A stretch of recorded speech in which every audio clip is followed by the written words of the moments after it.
Turn off your lights. Make sure your doors and windows are locked. Things are about to get spooky.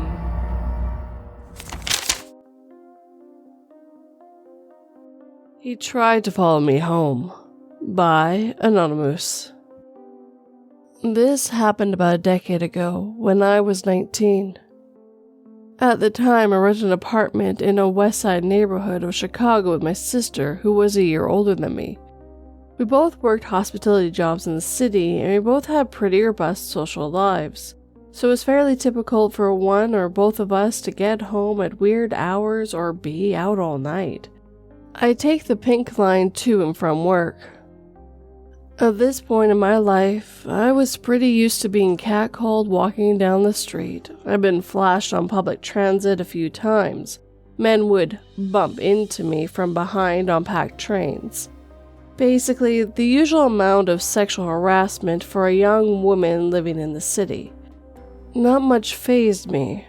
Of course, it was uncomfortable, but I was never truly terrified. Until one night. That night, I was coming home from work well after midnight. The train car I was in had been empty for most of the ride. One stop before mine, a man got on and sat down in my car. Reflexively, I looked up at the new passenger entering the car.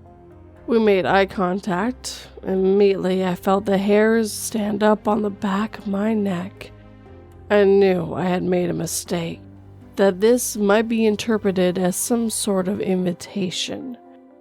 I quickly looked away, but felt him watching me as the train pulled away from the station. Since my stop was only one stop away, I decided to wait until the last second to stand up and exit the car, just in case he tried to follow me. Well, he did. He hung back about 30 feet at first, but I felt the gap between us closing, and his footsteps were getting louder. Then I heard him try to catch my attention, saying, "Hey." He catches up and starts speaking to me like any other man trying to chat me up would. I still couldn't shake the feeling of genuine fear I had since first locking eyes with him in the train car. He asked where I'm heading, and I told him I'm going home. He asked me if anyone was waiting up for me this late. I told him my boyfriend was. In reality, I knew my sister was working a late shift and I was going home to an empty apartment. Then he pulled his shirt to the side, exposing a gun in his waistband. In a joking tone, he said he'd fight my boyfriend for me. I laughed along and kept walking. We were walking down Samark, which is a pretty busy street even that late at night. I knew I couldn't let him follow me to my apartment, so when I came to the cross street where I should have turned, I just kept going straight. Eventually, I had walked far enough that I had passed the stop where he had originally got on the train.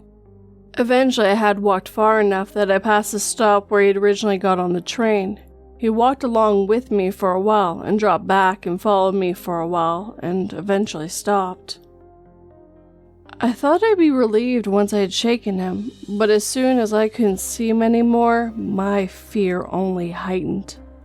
I still had to double back to my apartment somehow, and the trains had stopped running at 2 a.m. I figured he knew I walked too far and would have to turn around, so I thought it was possible he posted up somewhere in Claremont waiting for me. I turned off and walked a few blocks north and then started my less than 1 mile walk back west towards my apartment. The walk back was excruciating. Since I was now off the main road, it was much darker and there was absolutely nobody around. I kept telling myself I had to get home safe for my sister, because she'd never be able to live with herself if something happened to me. I kept putting one foot in front of the other, and when I finally made it into my apartment and locked the door behind me, I collapsed into a puddle of tears. 10 years later on, I never felt fear again like I did that night. To this day, I never told my sister about it.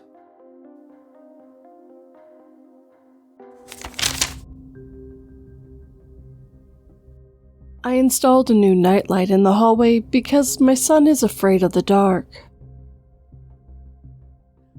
This morning, he thanked me for staying in the hallway all night, making sure he was safe.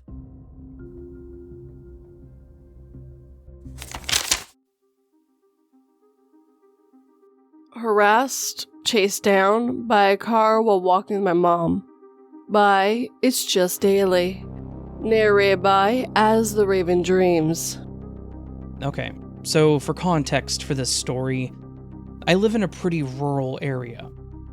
We live on the outskirts of our town, which already is small compared to the populations of other towns in California. We're about 15 minutes from the small town and 40 minutes from the main city. We live down a dirt road with some neighbors.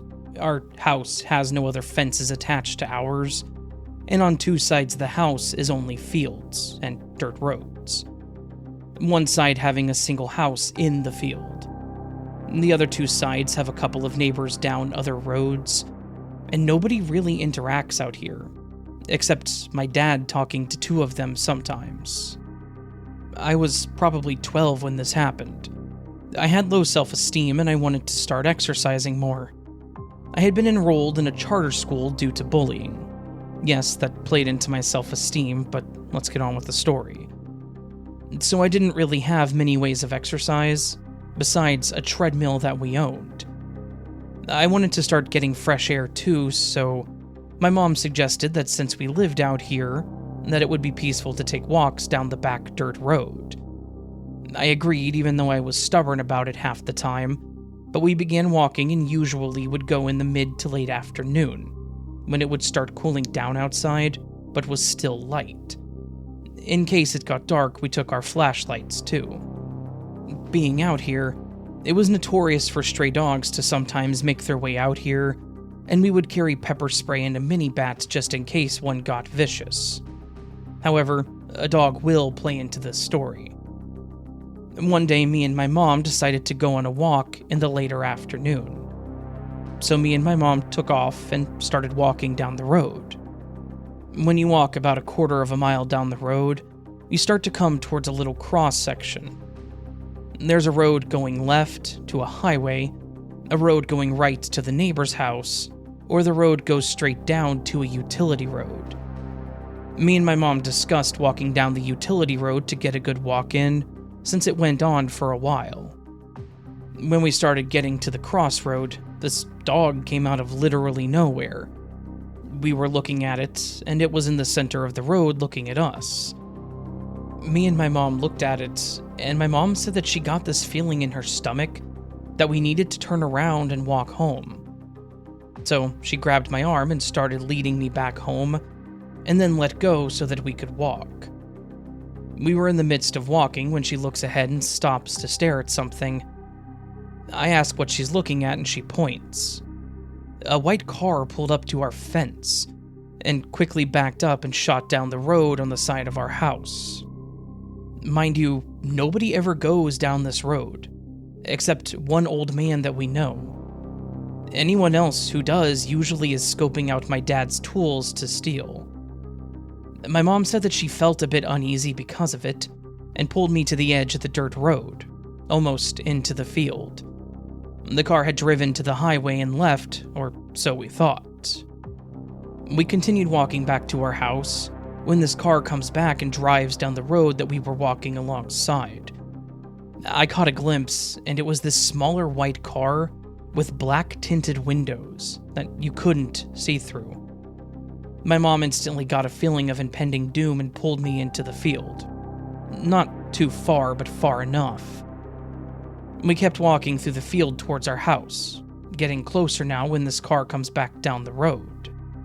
My mom stops me in my tracks to see what the car is doing, and it drives back to our house and starts driving around it super fast. For context, we have a random road and area that goes around our yard on our property.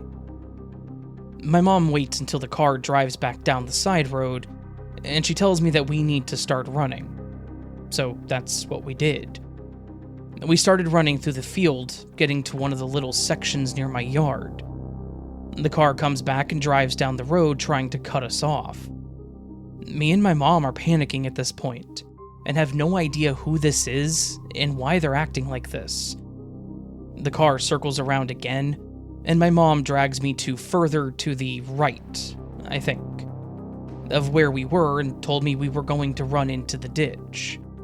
We get down in the ditch, and the car comes back around and pulls to the edge of the ditch where we were. The front of the car was facing us, and all I could think about was if it drove down, it would hit me and my mom and probably kill us. My mom quickly put her arm in front of me and stood dead still while I was literally horrified, and dropped our flashlight, and I think my water bottle.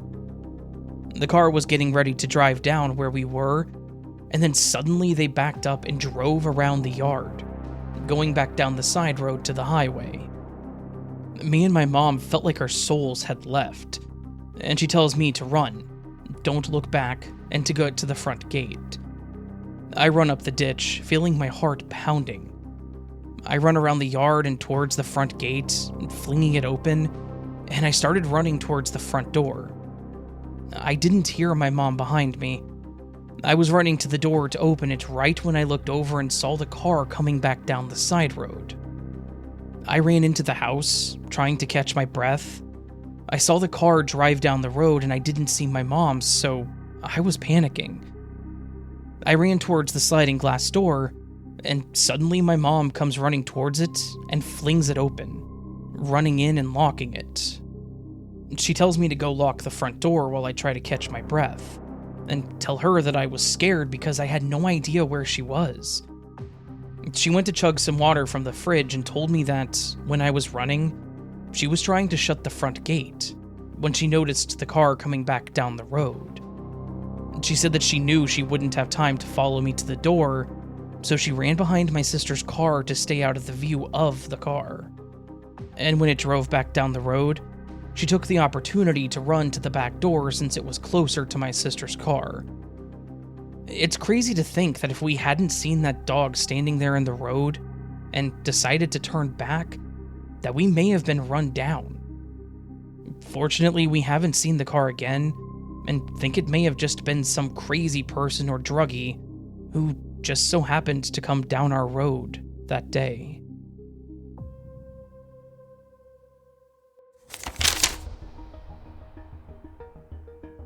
I smile knowingly as my date and I both take a sip of wine. It is only as I wake up to find myself chained in a dark basement that I realize she must have switched our glasses.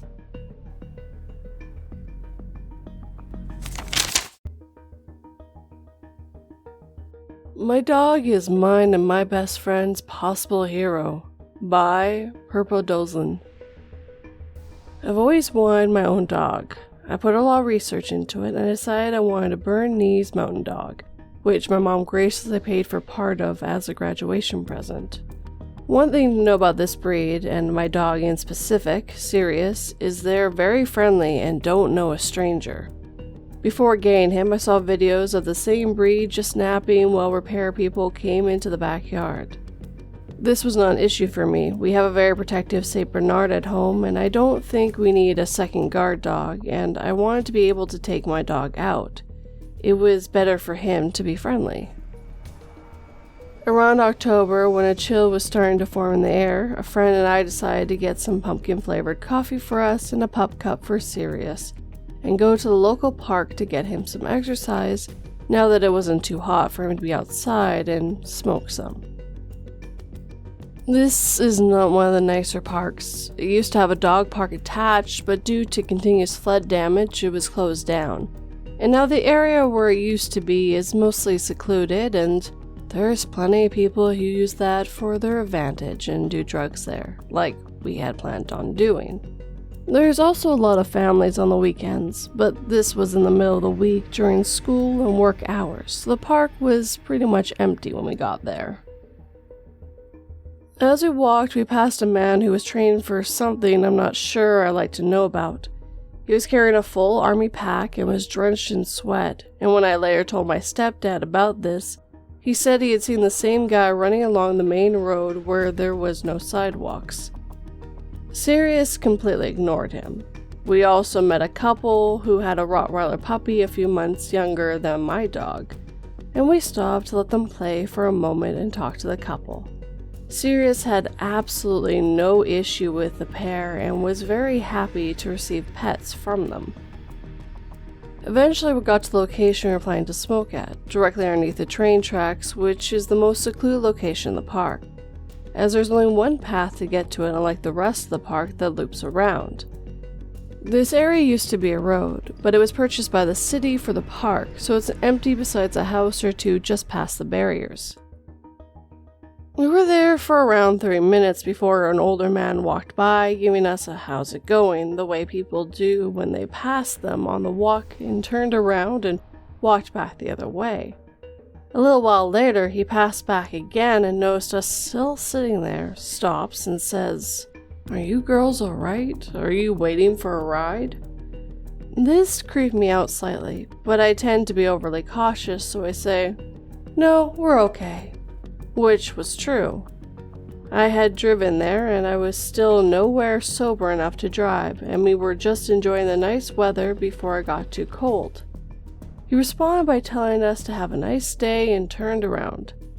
Sirius, through these interactions, just continued to play with the stick he was chewing on. I mentioned these encounters to just solidify how absolutely strange the next one was. Soon after, a man who seemed to be in his late 40s or early 50s started to walk towards us, instead of turning around like the other man had. Sirius absolutely lost it, barking and growling at this man and attempting to lunge at him.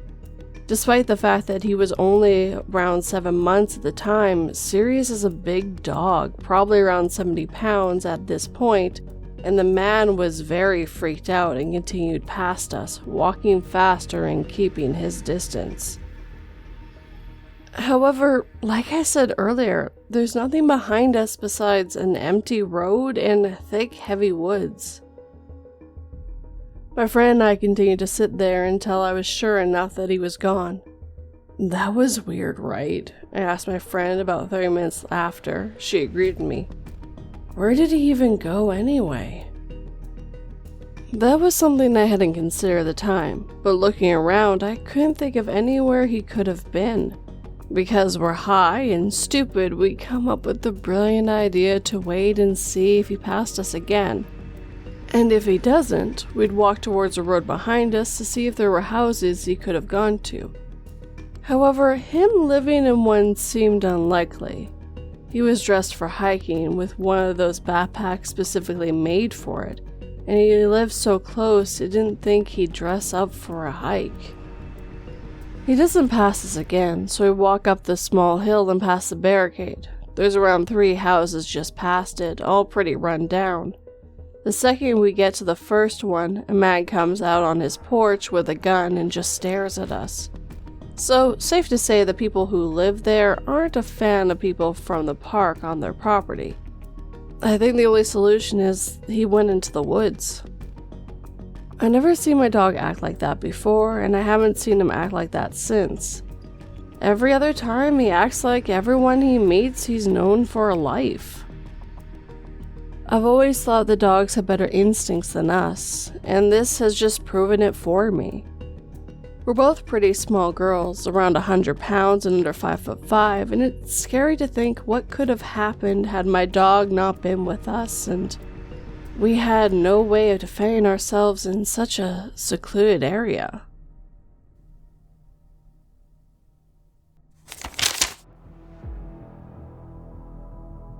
My daughter would always come into my room at night, crying about a monster threatening her. Tonight, pushed to the edge, I locked her in the basement, buying myself some time to ponder the unsettling fact that, as far as I could recall, my daughter never had blue eyes.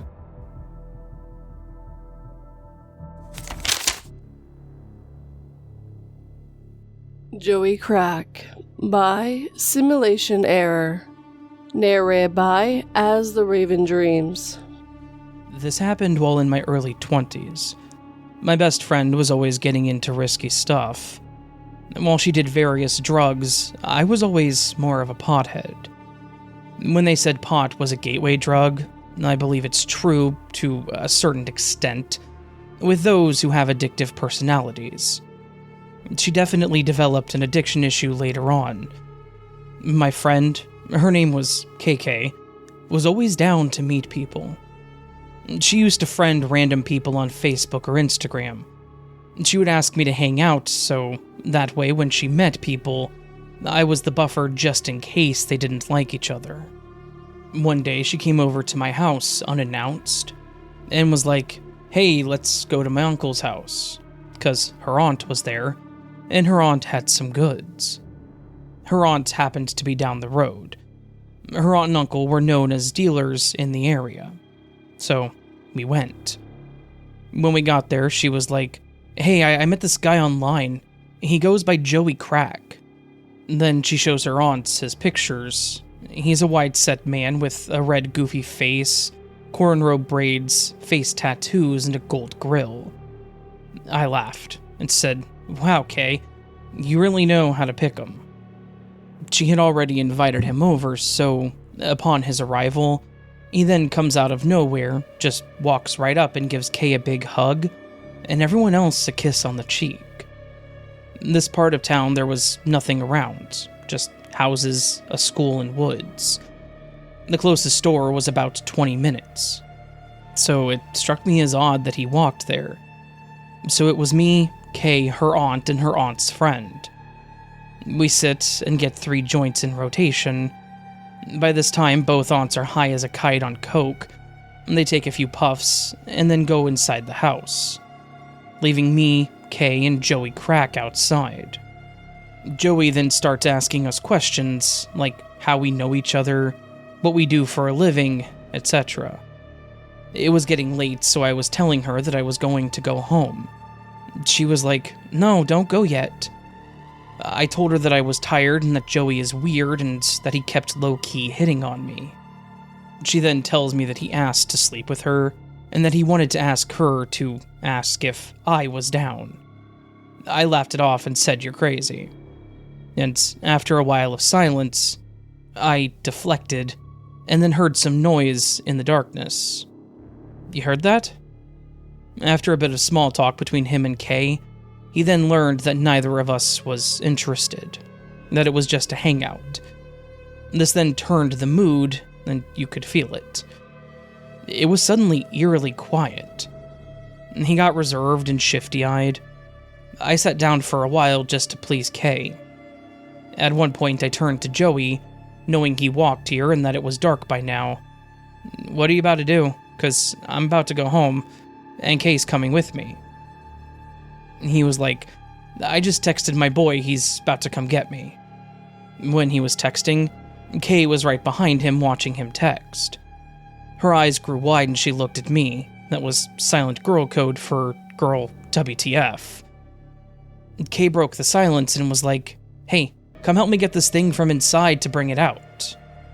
So I did. We went inside and she was like, "I'm gonna call my uncle so he can take us to your place."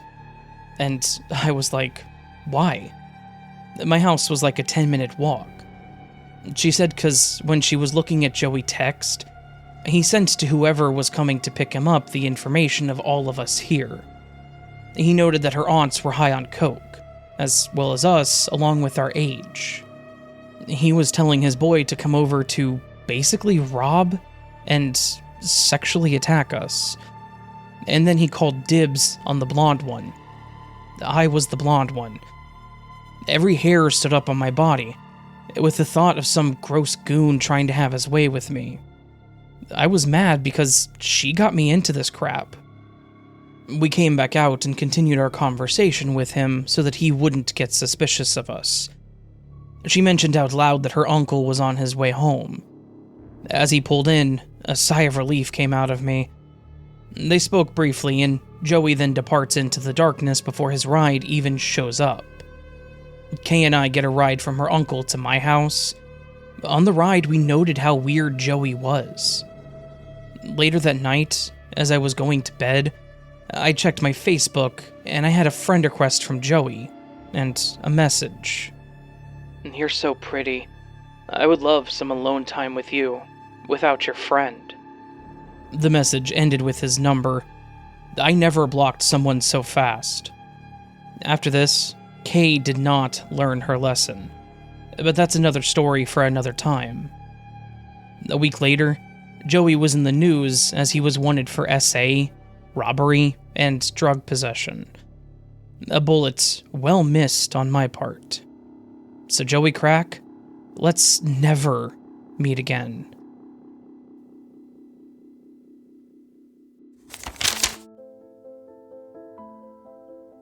My mother snatched the pill bottle from me, slapping me hard with her other hand.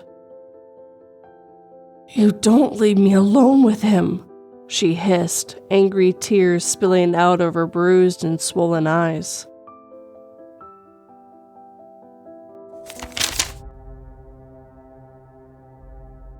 Average Motel 6 Experience by AddPlastic7988. I'm 22 male, so I decided to stay in a Motel 6 for one night in southern North Hampshire area. I had back-to-back hotel shifts, so it wasn't worth it to drive 45 minutes back home just to do it again 6 hours later. I checked in around 11:15 p.m. and went to my room. Of course, the door refused to open and the key ended up snapping in half, probably because it was 10 degrees out. So I had to go back to the office to change rooms and get a new card. My new room actually did open. It was pretty clean overall. I didn't see any major issues with it. I tried to get some sleep, but wake up about 4 a.m. to people arguing somewhere in the hotel. I generally didn't think it was possible to be so unbelievably loud between two people. This argument went on for what seemed like forever, until finally they shut the fuck up.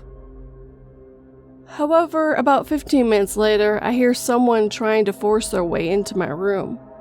I had both locked and latched the door, yet the door somehow was cracked open, and the latch was definitely about to give out. It would have opened fully if I didn't say, "Get the fuck out!" Between the cracks, I just saw a dark figure in maybe a hoodie or jacket. The instant I said that, the door closed and the person seemingly left. Now, I would have opened the door and confronted them, but I did not have my gun on me at the time. I genuinely have no idea what could have happened if I was fully asleep and didn't hear them open the door. First and last time I'll ever stay at a Motel 6.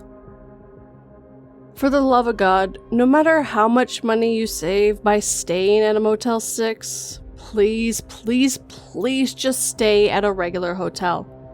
I promise you, it's worth it.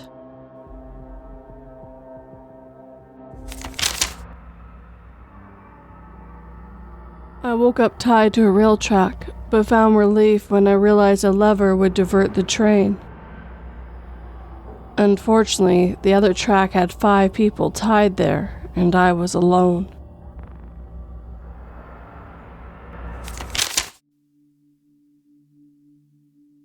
A near-home invasion while staying alone by Leafs-DoBetter. I'm 21 female, and I don't know how long this will be. It took me about 4 days to be able to actually type this out. Got weird mini anxiety attacks while I tried. I'll be the first to admit that I have/had a very can't happen to me complex. And that's kind of what occurred in this story. I'm a university student and I live in a rental house with 5 other people. It's far from ideal, but in this housing outcry that we live in, it takes the sting off of us having to pay a bunch of money a month to exist in a box. This has relevancy, I swear. I got extremely lucky last weekend when the 5 of the roommates I had were all out for the weekend. This has never happened, so I was ecstatic to have the house to myself. I did the whole 21-year-old girl home alone stuff you can think of. Watch movies with the volume loud, taking long-ass showers, walking around the house without a bra on. You get the picture. It was around 10 p.m. I had finished some homework and was relaxing with a glass of wine and watching some streaming services. It sounded briefly like there was something moving on the porch. We've had a fox in our yard before, and that thing used to make a lot of noise on our porch, so I assumed that to be the case. After hearing some fumbling the second time, I went over to check through the window. There was nothing there. As I'm turning to head back to the living room, a piece of cement flies through our kitchen window. I didn't know it was cement at the time, but that's not important. I think I peed myself a little bit when it happened, but I definitely screamed like a little girl. My moronic ass started to unlock the door to go outside, but common sense seized control of me again and I locked the door back up. I also ran to the back door to make sure it was still locked, even though it was glass and it wouldn't have made a difference. Oddly enough, at this time, my grandma's words came into my head about something her own mother had told her. If someone tries to break into your house, turn the lights off. You know the inside of your house better than they do.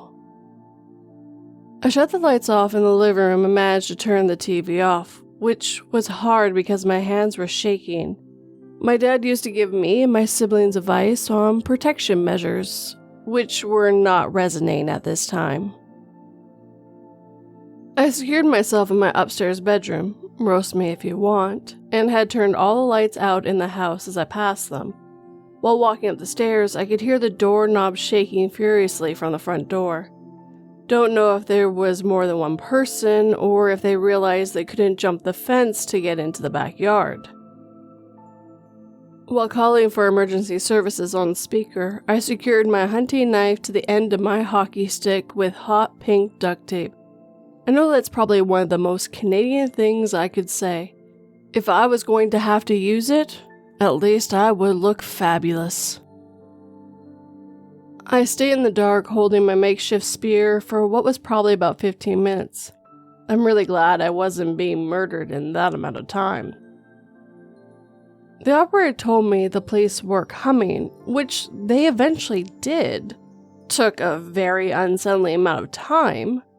The only reason I left the bedroom in the first place was because I heard knocking on the door downstairs, and the police lights were flashing through the window. Otherwise, someone would have had to come in and physically pull me out of the room.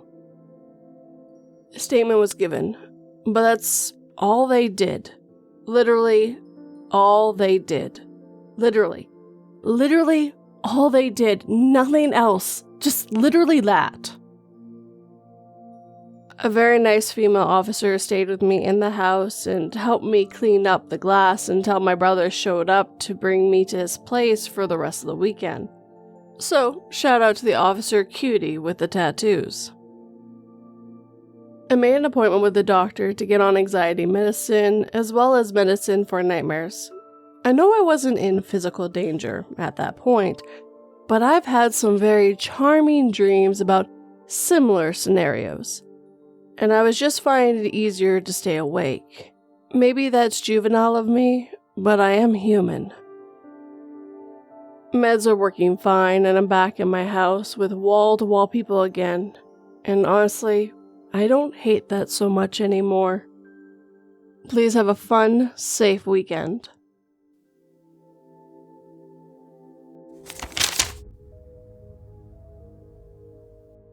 As the last day of my religious training ended, I was told to walk down the long stone walkway and reach the 5 towering pillars at the end. When I reached the end, they seemed to begin to curl in. Those weren't pillars. They were fingers.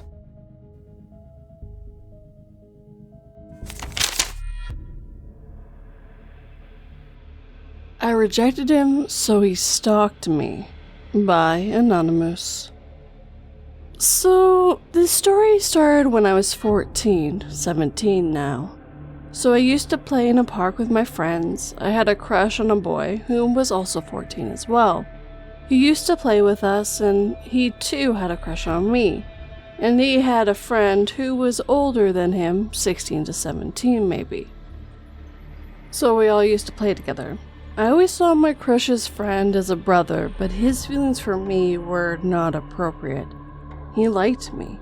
So one day, on my birthday, he randomly approached me and told me that he loved me.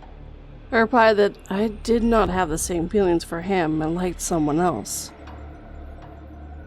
He did not take no as an answer. Now, this is when the creep part started.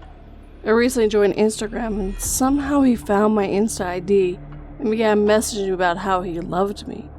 I rejected him multiple times, but he just won't stop, so I blocked him. Now he started making multiple Insta accounts to stalk me and message me from each one of them, and I kept blocking him. I was annoyed and enraged at this point and threatened him that I would report him to the cyber police. So he took it up his ego and kind of started following me at places. He would take the same route as mine, knew the timing about when I was going to the park, when I was going to buy groceries. So whenever I went out of the house, he would creepily stare. I continued oogling until I was out of his sight. He wouldn't even budge his eyes for a second. When I used to play, I've stopped playing with him, but he continuously roams around me and stares. Now I was scared to a point where I started to hesitate to go out of my house. Whenever I saw him, my heart would drop and I'd start to hyperventilate. I thought I was the one who found him creepy, but my mom was like, "Who is that guy who always roams around you? He doesn't give me good vibes. Try to stay away from him." I was like, "Yep, he is bad. And you know that person is not a good person if your mother's instincts sense something fishy." This went on for 2 whole years, and his staring or messaging and stalking for fake accounts didn't stop. He even went to the extent to manipulate a friend of mine and my crush, who I started dating, that I was a slut. We didn't break up though. That's when I had enough and decided to take action. I went straight to that bastard and slapped him right into his face. To this day, whenever I hear his name or see his picture, I get a panic attack and my hands and legs start shaking in fear.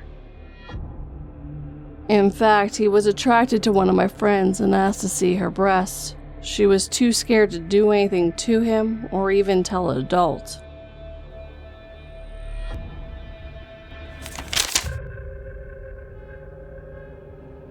For my third wish, I asked the genie for all the women to be completely obsessed with me. It was incredible, until I went on a trip, and they tortured my family for my whereabouts.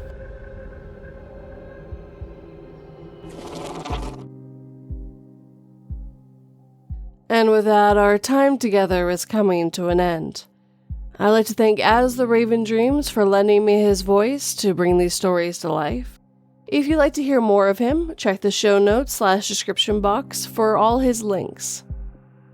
As always, I'd like to thank everyone who let us read their stories this evening.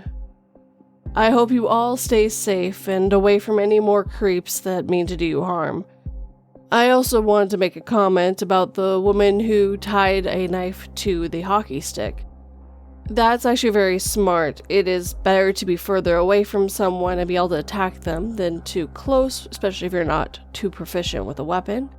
And also, hockey sticks do hurt on their own to be hit with. Every Canadian knows this. We all get hit by hockey sticks. It's a rite of passage. I'm very happy that you all listened to your gut and got the heck out of those situations with whatever way you could. As I say, especially in public, if you're feeling off, be loud, be annoying, do whatever you need to get out of that situation, and never let them take you to a second location. Your chances of surviving something like that or not being harmed are very slim. I truly read these stories, 1, to be entertained, but 2, to remind you that you should try to keep your eyes out for people who mean to do you harm. You never know when someone's going to be creeping on you or has decided that you're the next victim that they want. So, I want you all to stay safe. And with all that being said, if you enjoyed this video, hit that like button and make sure it feels it. If you're new, please subscribe and turn that pretty little bell to all notifications. If you're on the podcast and on a platform that allows it, please leave me a review. And if you're on Spotify, there's questions that you can answer if you like. And please share with anyone who might enjoy this channel/podcast. It really helps quite a bit, and if you'd like to help in other ways, I do have Patreon and memberships as well, on YouTube and for the podcast. I'd like to thank all my patrons and members for your support. Thank you guys so much. And if you'd like to do also a one-time donation, I do have PayPal and Buy Me a Coffee as well. But as always, guys, thank you for watching and listening. It always has and always will mean the world to me. Sleep tight and don't let 42 bite.